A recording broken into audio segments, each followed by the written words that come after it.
Making a visually interesting timeline for this fictional universe is something I wanted to do since I started this channel. Now that I have some extra time to make a video of this scale, I'm going for it. I'm not going to include instances in history where no time range is given by George Martin just because it will complicate the timeline. For instance, the Great Empire of the Dawn. There's a lot of lore about the Great Empire of the Dawn and the other first civilizations in Essos like the Kingdom of Sarnar and the Old Empire of Gis. But since there are no dates for these ancient lands of Essos, I gotta save that for another video. The first recordings of history that aren't just passed from word of mouth is the Dawn Age in Westeros. Everyone from Westeros originated from Essos. Around 12,000 years ago, the First Men, yep, that's what they were actually called, invaded Westeros by crossing the Arm of Dorne. Before man came to Westeros, there was only children of the forest and giants roaming around. The weirwood trees with carved faces were being cut down and burned by the First Men, and a war erupted between the two. The children of the forest had magic, but the First Men were larger and wielded bronze swords and had leather shields. The children of the forest resorted to destroying the Arm of Dorne, separating Westeros from Essos. They also tried to break Westeros in two from what's now called the Neck. They failed, however, and the Neck flooded, becoming a new swamp region. The feud continued until finally, about 2,000 years later, a peace treaty was signed called the Pact. This signing ended the era of the Dawn Age and brought in the era of the Age of Heroes. Legends like Bran the Builder, the founder of House Stark, and Lan the Clever, founder of House Lannister, lived during this time. A couple thousand years later, after the start of Age of Heroes, the Long Night came upon the world. The Long Night is the longest winter ever in this story, lasting an entire generation that covers the known world in darkness.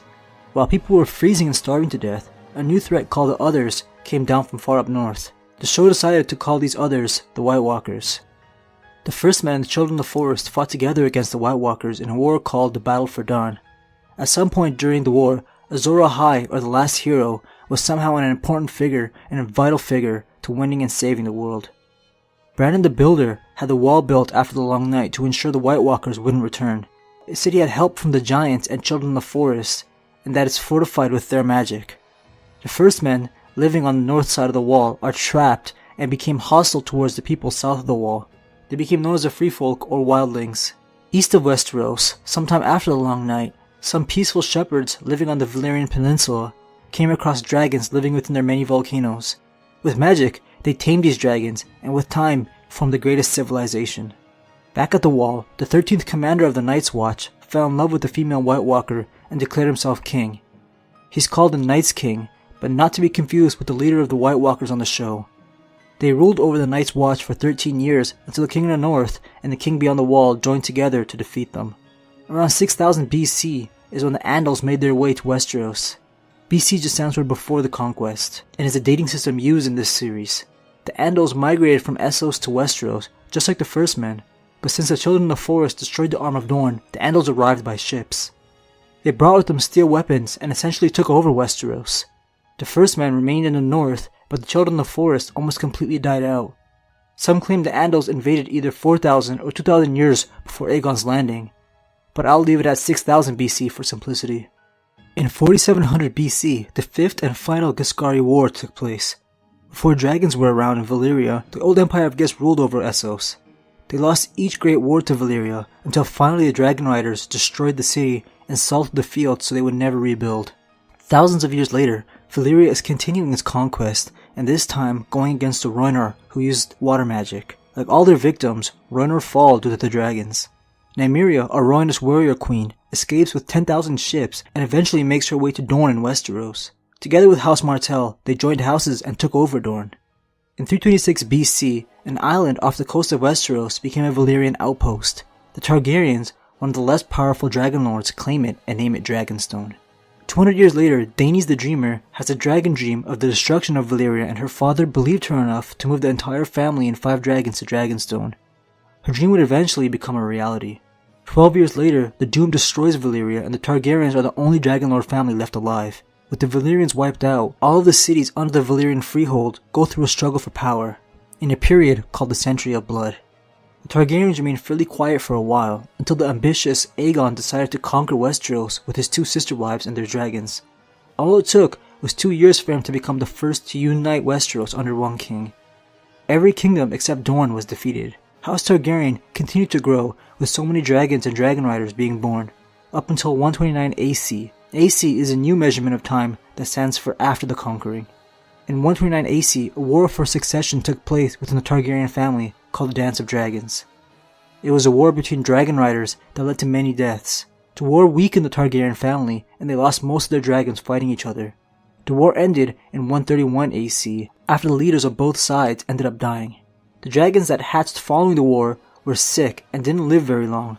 The last dragon dies in 153 AC and the rest of the eggs are unable to be hatched by any Targaryen.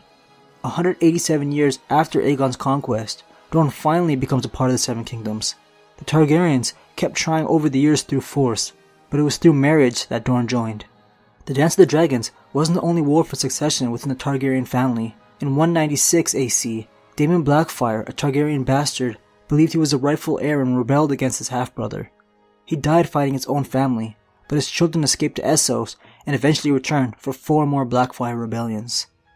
If you guys haven't checked out George Martin's short story about a knight and a Targaryen prince called the Hedge Knight, it's available in graphic novel form and takes place in 209 AC. It's a great story that adds a lot to the Game of Thrones world. That Targaryen prince would later become king, and his first act was to send Brennan Rivers, also known as the Three-Eyed Raven, to the wall as punishment for a crime he committed as Hand of the King. It's crazy to believe he would sentence his own family, since the Three-Eyed Raven is a Targaryen bastard. But he didn't join the Night's Watch alone. In 233 AC, Aemon Targaryen traveled with him to become a maester for the Night's Watch. The Three-Eyed Raven would rise to become Lord Commander, but in 252 AC, he went missing north of the wall, where he must have come across the Children of the Forest and joined them. In 259 AC, the tragedy of Summerhall took place. King Aegon V, the main character in George Martin's short stories, and the same king to sentence the Three-Eyed Raven, attempted to hatch dragon eggs with wildfire, but it went horribly wrong. The castle called Summerhall was set on fire, killing Aegon V, his eldest son, and his Lord Commander of the Kingsguard, and probably many more. Rhaegar Targaryen also happened to be born just outside while the tragedy took place. If you recall the song, The Rains of Castamere, it was the clue Catelyn Stark noticed before the Red Wedding went down.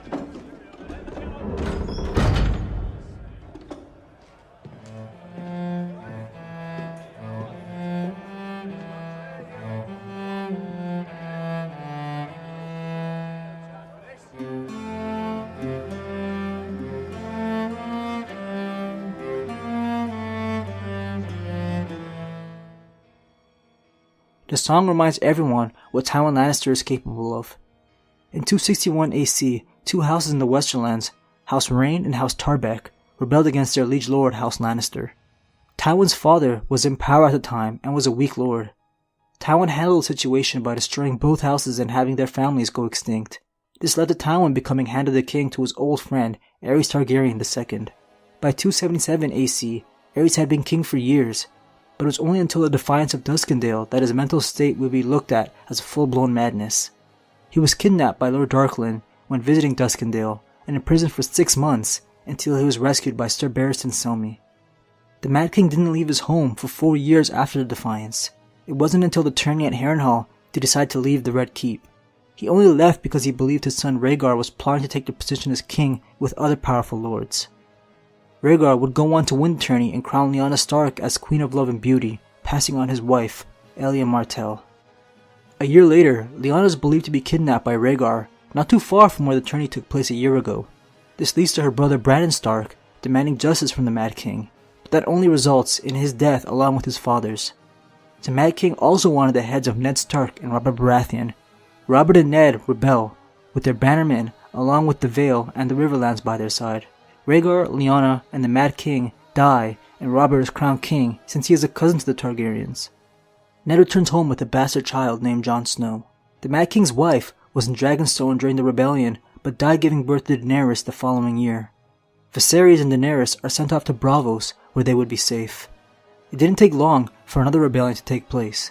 This time it was House Greyjoy.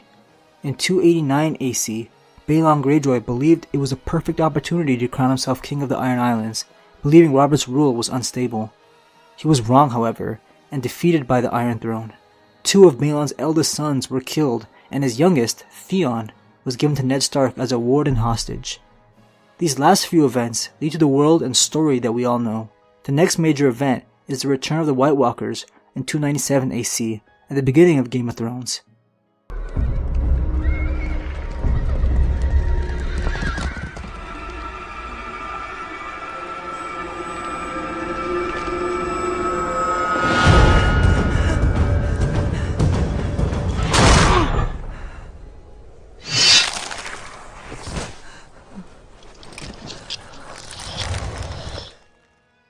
If you think I left out any important moment, I would love to hear your thoughts. I hope you enjoyed this one. I'm sure from this point onwards, I'll be talking about Season 7 since it's starting in a couple weeks. If you want to see my work outside of YouTube, links for my mobile game Beef are at the top of the description. I'll see you guys next time.